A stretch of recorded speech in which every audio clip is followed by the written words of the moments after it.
May mga sakit na kayang gamutin ng gamot.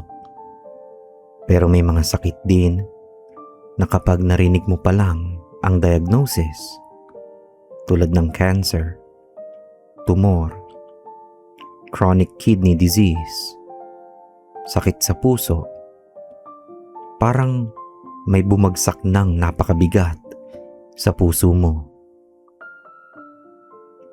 Minsan, hindi ikaw ang may sakit. Mas masakit pa kasi ang may sakit ay ang taong mahal mo. Ang nanay mo, ang tatay mo, asawa mo, anak mo, kapatid mo, ang lolo o lola mo. At wala kang ibang gustong gawin kundi akuin ang sakit para sa kanila.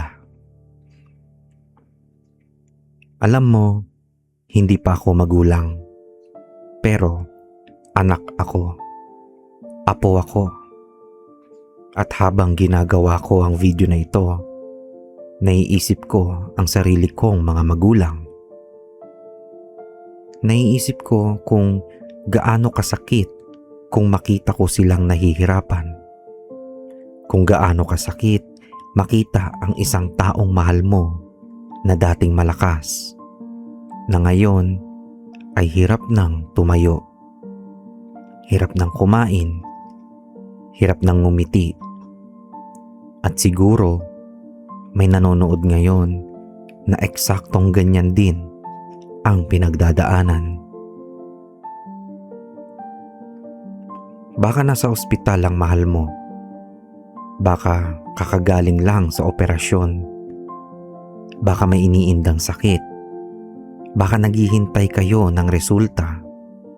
Baka may diagnosis na kayong kinatatakutan. At gabi-gabi, pareho kayong hindi makatulog.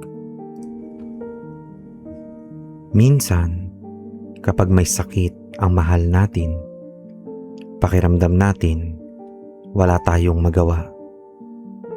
Nandyan ka, handang tumulong, handang magsakripisyo, handang gumastos.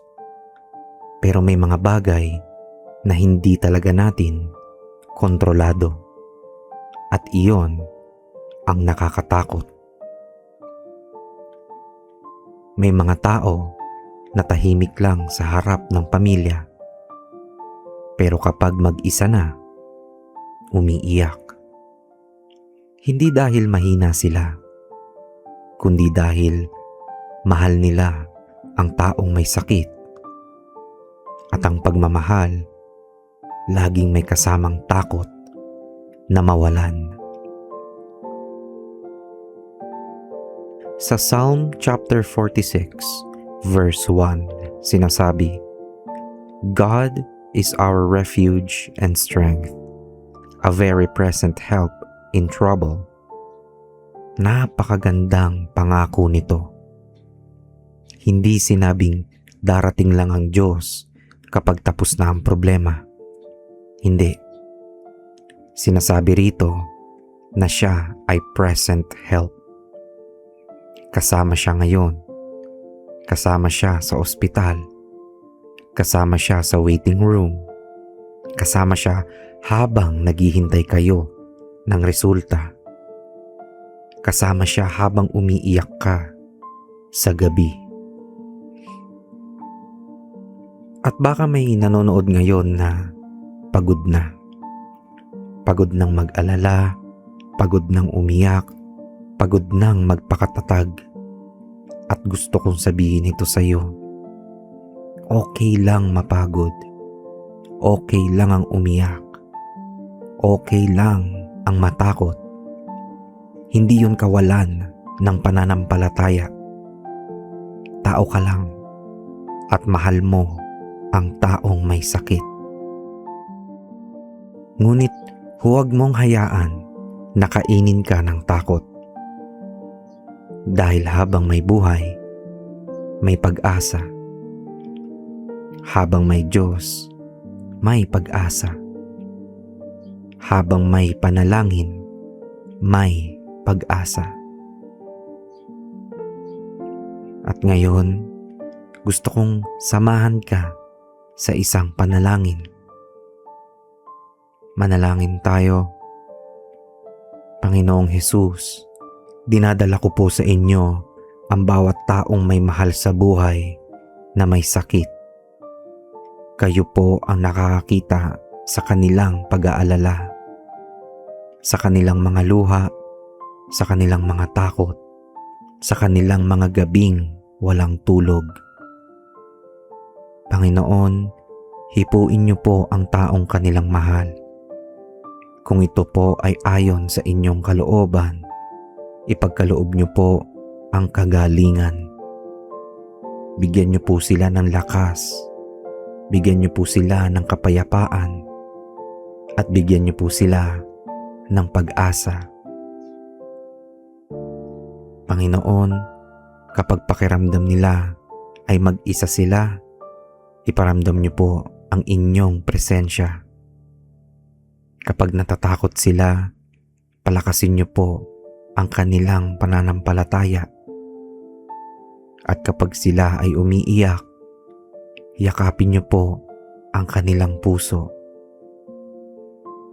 Maraming salamat po, Panginoon, sa pangalan ni Jesus. Amen.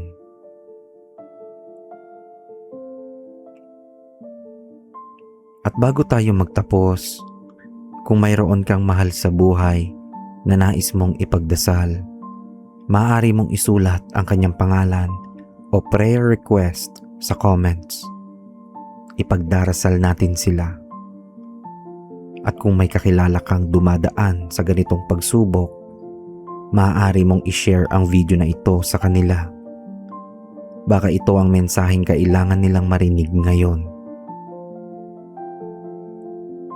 Maraming salamat sa lahat ng bagong nanonood at sa lahat ng patuloy na nagla-like, nagko-comment, nag-share at nagsasubscribe sa channel na to. At tandaan mo, hindi natin kontrolado ang lahat ng nangyayari. Pero may Diyos na kasama natin sa bawat luha, sa bawat panalangin, at sa bawat laban. Maraming salamat.